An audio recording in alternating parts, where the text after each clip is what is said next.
least 4 people are wounded in 2 separate stabbing attacks in the central Israeli cities of Netanya and Rishon LeZion. The Russian airline blames external activity for the deadly Sinai plane crash, which killed 224 people. And Europe sees a record number of migrants, with almost 220,000 people arriving in October alone.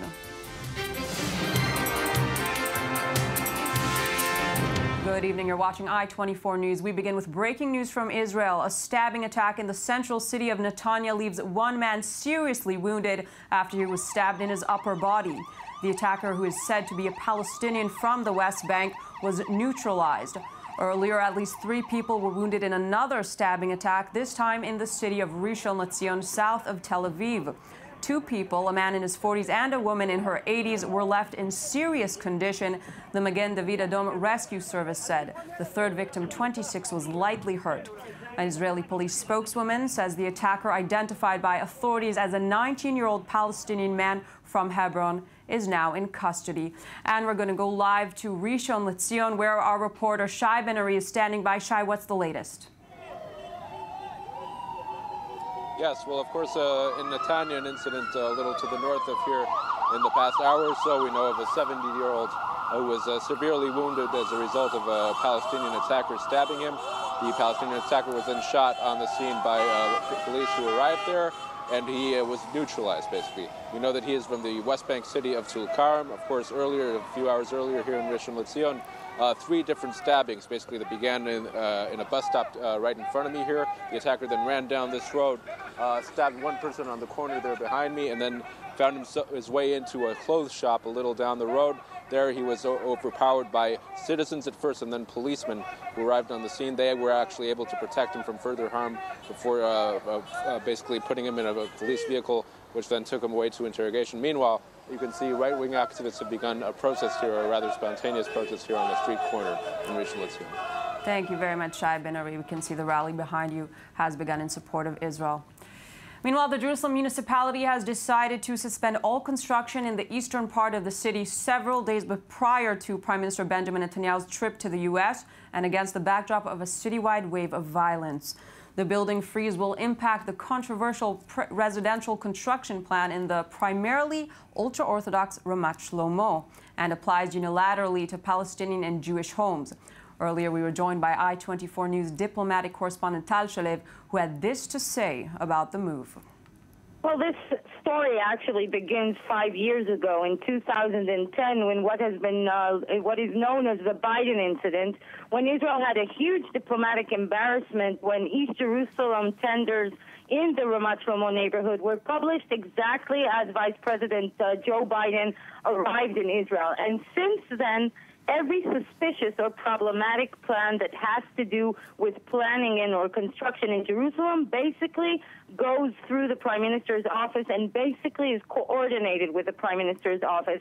An Israeli official in the Jerusalem municipality does confirm to us just a short while ago that the Prime Minister is the one who requested to postpone this plan ahead of the meeting with President Obama next week. But of course, the Prime Minister's office denies this. It doesn't want to pay a political price, as Netanyahu's right-wing constituents are already discontent with construction policies.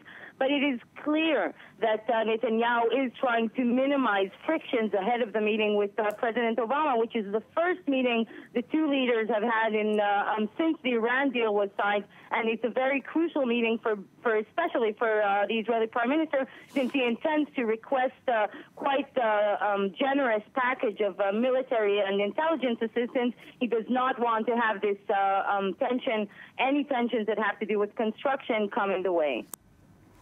We're going to move now to neighboring Egypt. The Russian airline Metrojet says that external activity is to blame for the deadly Sinai plane crash, which killed 224 people on Saturday. An airline official ruled out a technical failure and said that the pilots totally lost control of the plane and did not try to make any radio contact before it crashed. I-24 News' Danny Swibel with the story. More bodies of the victims of the Russian Airbus A321 plane, which crashed after leaving an airport in Egypt's Sinai Peninsula, arrived at a morgue early Monday as forensic investigations of the corpses began. Russia observed a day of mourning yesterday as the bodies of more than 140 of those killed in Saturday's crash were flown back to St. Petersburg with more questions than answers. The Russian airline Metrojet surmises that external activity is to blame. The deputy general director of the airline Kogolimavia reiterated the claim, saying the crash that killed all 220 people on board could have only been the result of some other, quote, technical or physical action, which caused it to break up in the air and plummet to the ground. There are no such faults like engine failure, system failure. There is no such combination of systems failure that could lead to a plane breaking up in air. Yes, under a tragic multi-level contingency, when several systems fail along with some other accompanying factors, that indeed could lead to a catastrophe. But in that case, the aircraft would break up through hitting the ground. Aircraft cannot break up in the air because of failure of any systems. After an incident with the plane in 2001, the entire maintenance history of the aircraft will be thoroughly checked to see whether all the corrections and repairs had actually been done. In less than a minute, the aircraft dropped speed by more than 300 kilometers per hour, with a simultaneous drop in altitude of 1.5 kilometers. The Russian airliner was not struck from the outside, and the pilot did not make a distress call before it disappeared from radar. Reports are circulating in the Turkish media that the Istanbul governor's office has launched a legal investigation regarding 6 vehicles without license plates that were in school parking lots on election day.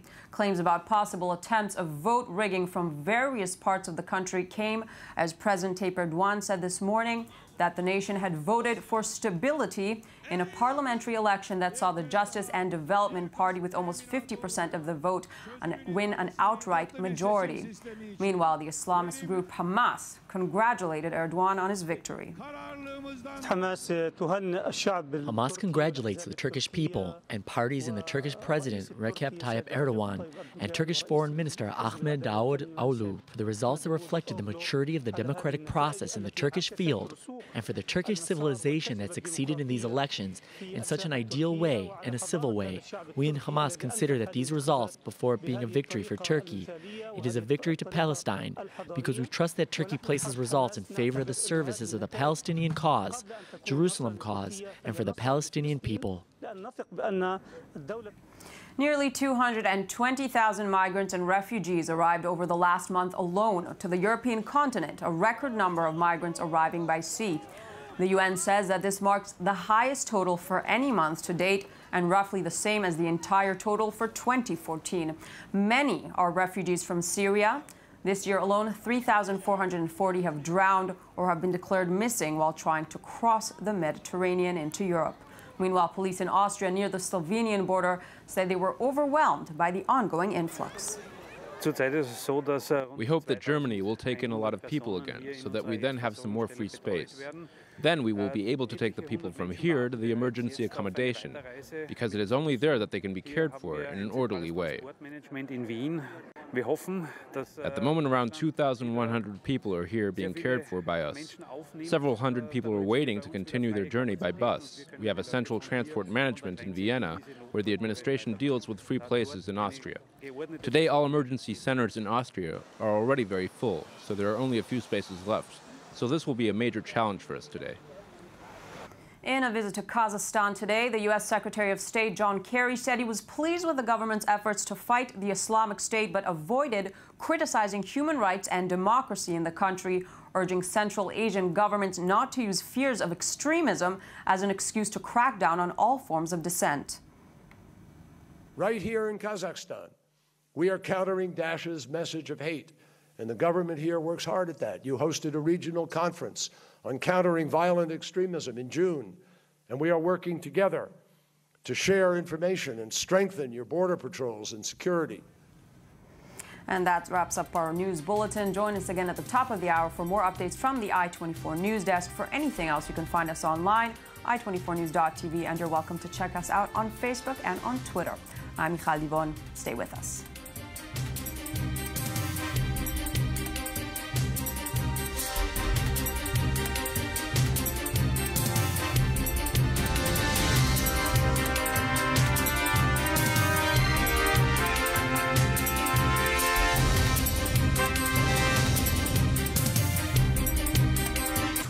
People.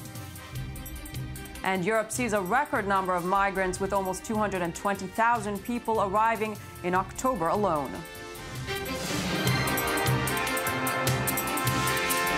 Good evening. You're watching I-24 News. We begin with breaking news from Israel. A stabbing attack in the central city of Netanya leaves one man seriously wounded after he was stabbed in his upper body.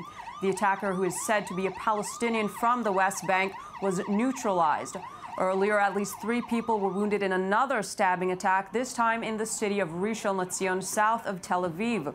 2 people, a man in his 40s and a woman in her 80s, were left in serious condition, the Magen David Adom Rescue Service said. The third victim, 26, was lightly hurt. An Israeli police spokeswoman says the attacker, identified by authorities as a 19-year-old Palestinian man from Hebron, is now in custody. And we're going to go live to Rishon LeZion, where our reporter Shai Ben-Ari is standing by. Shai, what's the latest? Yes, well, of course, in Netanya, an incident a little to the north of here in the past hour or so, we know of a 70-year-old who was severely wounded as a result of a Palestinian attacker stabbing him. The Palestinian attacker was then shot on the scene by police who arrived there, and he was neutralized, basically. We know that he is from the West Bank city of Tulkarm. Of course, earlier, a few hours earlier here in Rishon LeZion, 3 different stabbings, basically, that began in a bus stop right in front of me here. The attacker then ran down this road, stabbed one person on the